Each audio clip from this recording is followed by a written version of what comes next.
오늘도 압출 모델을 지원해 주신 분이 계셔서 그분 압출 진행하면서 좀 설명하면서 진행을 해 볼 거예요.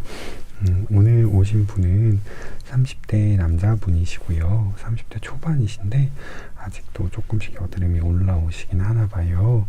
원래는 많이 올라오지는 않으시는 분인데 최근에 갑자기 얼굴 전체적으로 압출량이 확 늘어나서 염증도 많이 생기시고 하신 것 같습니다. 자, 이마 쪽부터 압출을 해볼게요. 이분 같은 경우는 명확하게 블랙헤드가 보이는 타입이세요.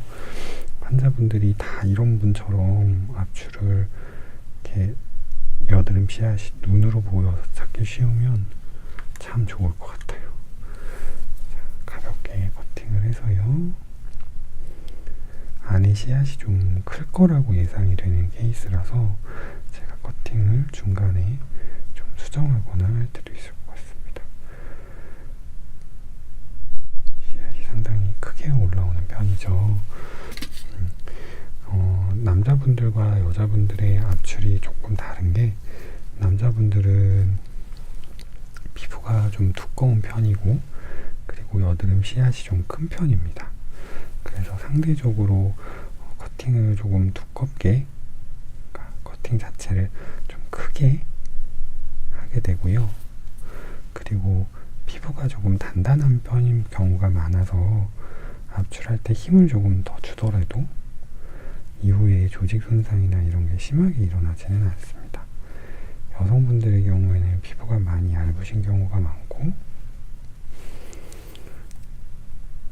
씨앗들이 작은 경우들이 많아서 커팅 자체를 작게 하고 압출도 최대한 부드럽게 살살 눌러야 하는 경우들이 많아서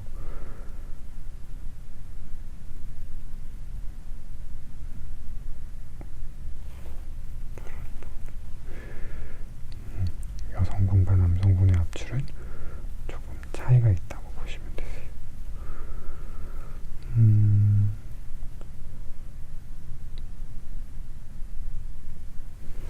처음부터 씨앗이 잘 안 나오네요. 굉장히 잘 나올 거라고 예상했던 부분인데 왜 이렇게 안 나오는지 모르겠어요. 조각조각 깨져서 조그맣게 나오고 있습니다. 압출하다 보면 이럴 때가 있어요. 씨앗이 모양을 한 번에 잘 맞춰서 나와주면 참 좋은데 그러지 못하고 다 깨져서 나오면서 이럴 때 제일 큰 문제가 이제 여러 번 눌러야 한다는 거. 제가 예전에도 자주 말씀드렸다시피 커팅을 하는 것보다 누르는 것 자체에 조직 손상이 더 심하게 된다고 말씀드렸었어요. 환자분들은 커팅을 해서 커팅을 하는 순간에 피가 나니까 그 피 나는 게 엄청 아플 거라고 생각을 많이 하시고 그리고 이제 자꾸 피가 나게 되면 안 좋은 압출이라고 생각을 하시는 분들이 예전에 좀 있으셨던 것 같은데 그 반대라고 몇 번 말씀드렸었죠. 살짝만 고개 돌려주시고요. 자, 보시면 본인이 집에서 압출을 하신 것 같은 느낌의 자국들이 좀 있습니다. 이제 이렇게 까지는 경우들이 좀 생기죠.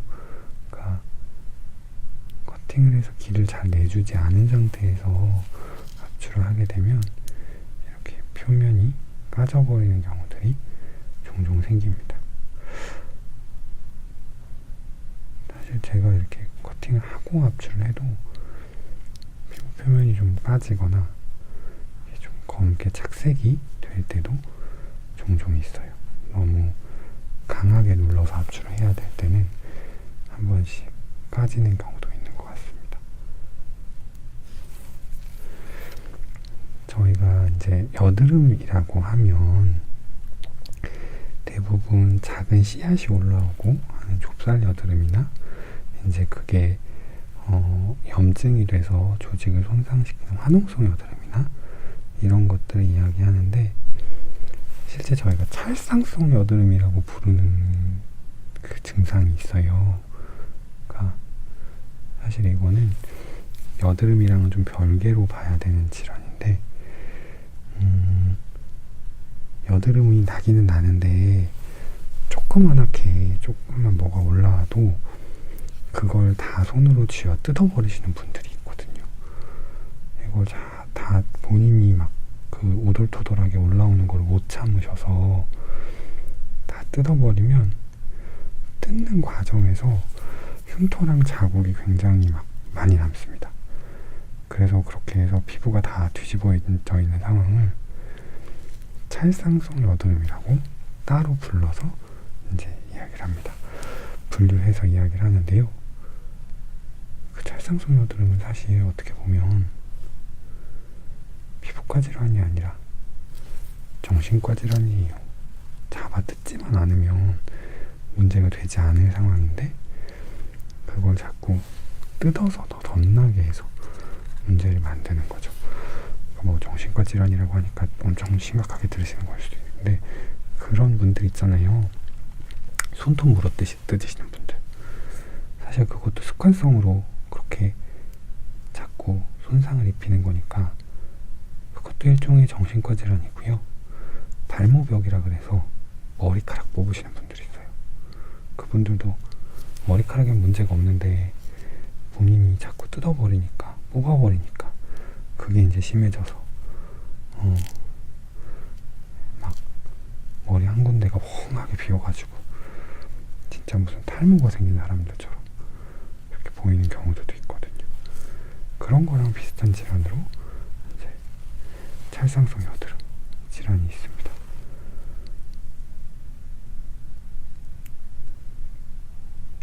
이렇게 뜯으시는 분들을 보면 언제나 그 생각이 나요. 그러니까 이렇게 좀 염증이 올라와서 본인이 집에서 압출하고 싶어가지고 하다가 좀 이렇게 됐다, 한두 번 건드렸더니 이렇게 됐다, 그래서 손을 안 댔다 라고 하시면 그나마 다행인데, 가끔 가다가 정말 너무 심하게 다 피부가 쥐어 뜯겨 있는데도 하루에 2시간씩 거울 보고 계속 짜시는 분들도 있거든요. 그거는 확실히 문제가 있는 거죠. 그래서 그러시면 안 돼요 라고 얘기를 하는데, 그러시면 안 돼요 보다 조금 더 뭔가 적극적인 걸 해야 되겠다 생각을 하면서도 그거를 교정해 드리는 게 정말 쉽지가 않아요. 엄마들이 그렇게 애들 손톱 물어뜯는 거 못하게 하는데, 그런데도 30대가 돼서도 계속 손을 물어뜯는 버릇이 남아있는 분들도 있거든요. 그런 것처럼 그 찰상성 여드름의 증상도 그런 버릇을 고쳐드려야 되는 거라서 참 치료가 어렵습니다. 고개 살짝만 돌려주시고, 오늘은 압출을 하면서 그래도 기분이 좋네요. 처음 2번째 했던 게 순간 안 나와서 당황을 하긴 했지만, 이분은 그래도 상대적으로 압출이 굉장히 깔끔하게 되는 편입니다. 피부 두께도 너무 얇지 않으셔서 출혈이나 이런 걱정이 많이 되지는 않고요. 대신에 이제 본인이 조금 건드리셨던 부분이 있어서 그 부분들은 아주 여드름 위치가 잘 보이지는 않아요. 그래서 그런 것들을 좀 고려를 해서 압출을 진행을 하고 있습니다.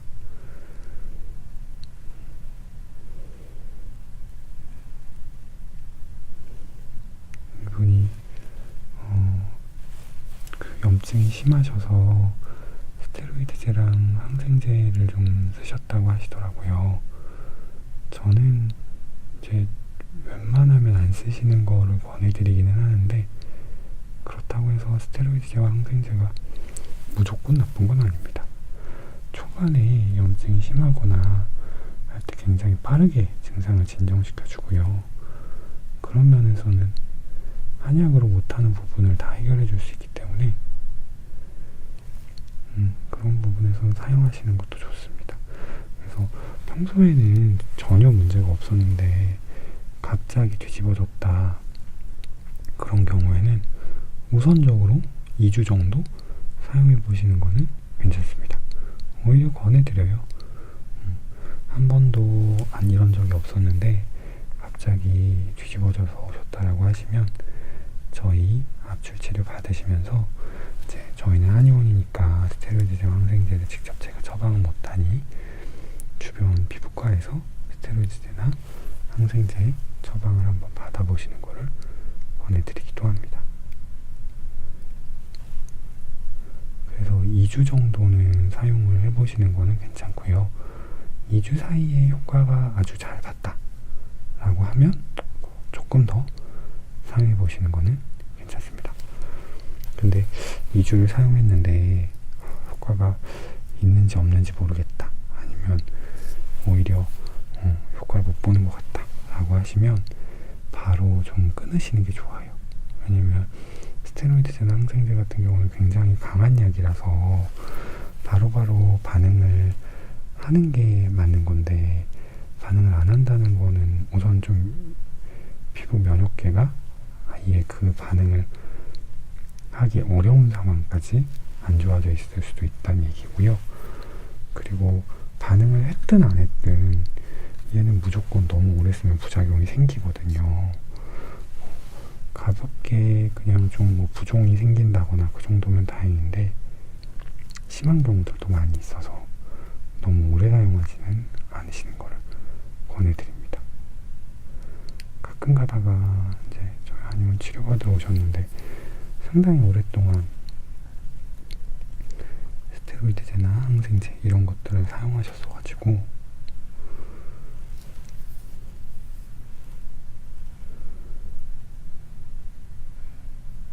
염증이 올라오니까 제가 갑자기 집중하느라 말이 끊기네요.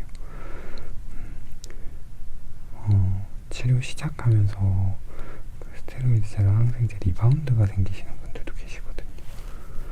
테이퍼링이라고 항생제를 천천히 끊게 하는 방법을 사용한다고 하더라도 그런 증상이 생겨서 초반에 상당히 고생하시는 분들도 종종 계세요. 그래서 그런 것들을 좀 미연에 방지하고자 처음 간단히 사용을 했을 때 효과를 보신다면 짧게 사용하고 끝내시고요. 너무 오래 걸린다면, 치료가 안 되고 약을 먹어야 된다고 하는 기간이 너무 오래되는 것 같다면 아예 사용을 안 하시는 걸 추천드려요. 자, 관자놀이 쪽은 염증이 좀 있으셔서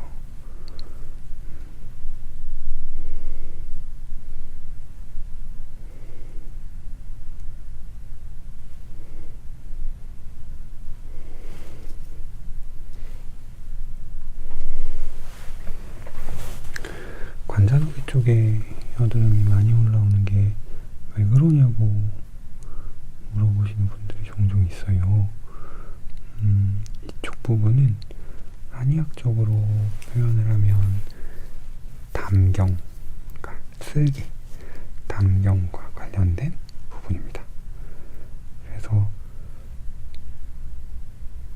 관자놀이 쪽에 이렇게 했을 때 그러면 여기에 문제가 생기는 게 쓸개 문제냐 라고 물어보시는 분들도 계세요. 보통 우리가 이제 그 장기를 이야기를 하면 보통은 직접적인 장기에 문제가 있는지를 먼저 걱정하시는데, 한의학적으로는 그거보다 그 장기에 의해서 유발되는 기능적인 부분을 더 우선적으로 생각을 하셔야 돼요. 담, 쓸개라고 하는 부분이 가지는 그 기능적인 특징을 고려해서 그 기능적인 밸런스가 깨졌을 때 이런 쪽에 문제가 생기는 거겠구나 생각을 하시는 게 더 맞습니다. 그래서 저는 이쪽이랑 관련해서 뭐가 많이 올라오시면 확실히 심리적인 스트레스와 관련된 것들을 많이 이야기를 합니다.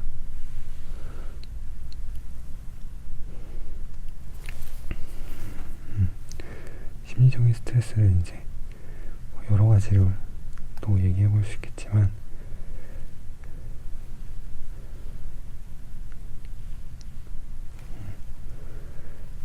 정말로 이거는 짜증나고 화날 만한 일들에 관한 감정으로 해석을 하는 경우들이 많아서 담과 관련된 거는 그래서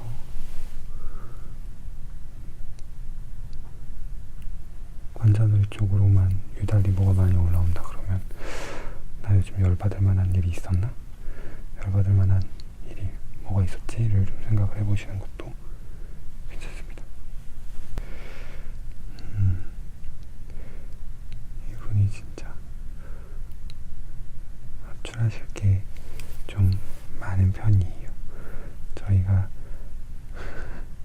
자꾸 이런 용어 막 얘기하면 안 되는데 저희 그 예전에 관리사 선생님들이랑 합출할 거 정말 많으신 분들은 저희끼리 관자놀이 한바닥 나오시는 분이라고 얘기했었거든요. 유달리 합출량이 많으신 분들은 여기도 그렇고 저희는 이제 재빈발제 부분이라고 표현을 하는데 이 부분이 그렇고 이제 턱 아래쪽에서 피지선이 좀 더 깊어져서 피지가 좀 더 잘 쌓이는 것 같긴 합니다. 그 부분에서 합출량이 정말 많으신 경우들이 좀 있어요. 아주 많으신 분들은 좀 전형적으로 이쪽에도 언제나 많으시기 때문에 관자놀이에서의 합출량이 얼마냐에 따라서 좀 합출량을 좀 이야기하던 시절이 있었죠. 그래서 관자놀이에서 3장 나왔어요 라고 얘기하게 되는 경우도 있었습니다. 그런 분들은 정말 합출만 1시간 반을 한 경우입니다. 팡팡 터져 오르네요. 이 툭 하면서 터져 오르는 소리가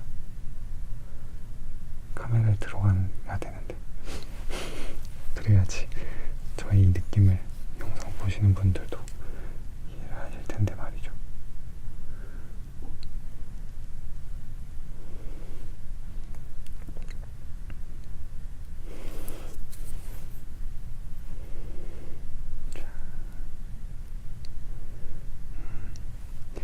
이분은 제가 보기에는 대부분의 염증이 여드름성의 염증인 것 같아 보입니다.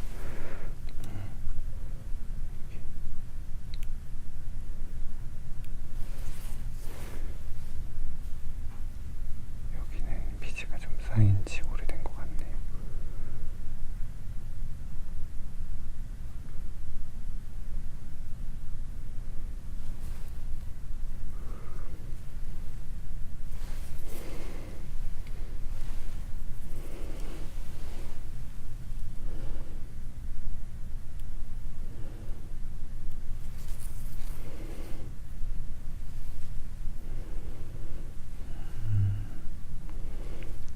유튜브 구독자 수가 거의 1000명이 육박해 가고 있습니다. 그래서 곧 1000명이 될 것 같아요. 감사합니다.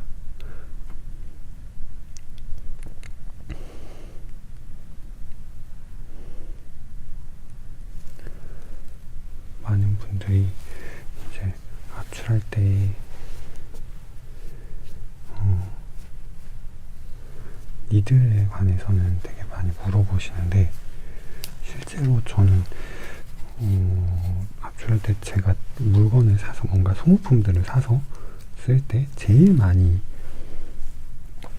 약간 호불호가 갈리는 거. 아, 이번에는 잘 샀다, 이번엔 못 샀다 라고 따지게 되는 게 오히려 면봉입니다. 바늘이야 어떻게 보면 약간 규격이 정해져 있고, 그리고 다들 만드는 기술이 좋아서 그런지 이게 바늘 날이 안 들어서 압출을 잘 못하겠어 이런 느낌인 경우는 잘 없거든요. 근데 이제 면봉은 굉장히 이제 저렴한 일회성 소모품이다 보니까, 특히나 요즘은 대부분 다 중국산이어가지고 살 때 우선은 위생적인 거, 그러니까 면봉 머리가 저희는 이제 가져와서 수도께 한번 돌려서 쓰기도 하지만 그래도 혹시 모르니 좀 위생적인 거가 신경이 쓰이고요. 두 번째로 신경이 쓰이는 게 이게 솜이 붙어 있잖아요. 솜이 굉장히 질이 떨어지는 경우들이 있어요.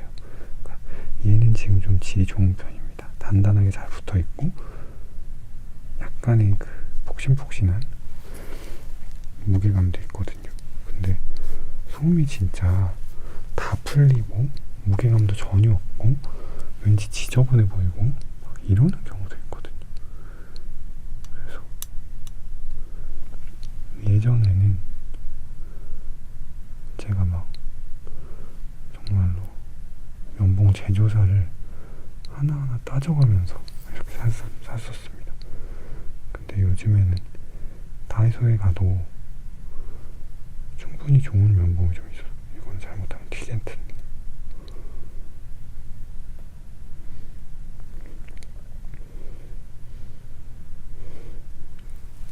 다이소에 가도 충분히 좋은 면봉이 있어서 다이소에서 그냥 계속 사서 쓰는데, 가끔 가다가 다이소에서 저희 선생님들이 면봉을 사오셨을 때 되게 좋을 때가 있어요. 그럼 한 번씩 좀 가서 더 사다 놓으시라고 그런다거나, 아니면 너무 안 좋은 면봉이어서 별로 쓰고 싶지 않을 때는 이제 그 다음 날이라도 혹시나 면봉 종류가 바뀌었는지 한번 확인하시고 있는 거 버리고 새 면봉 사자고 얘기를 할 때가 있습니다. 이게 어차피 이것도 스킬적인 부분이니까요. 그 말이 있잖아요. 명필은 붓을 안 가린다고. 제가 명필까지는 아닌가 봐요. 저는 면봉을 가려요.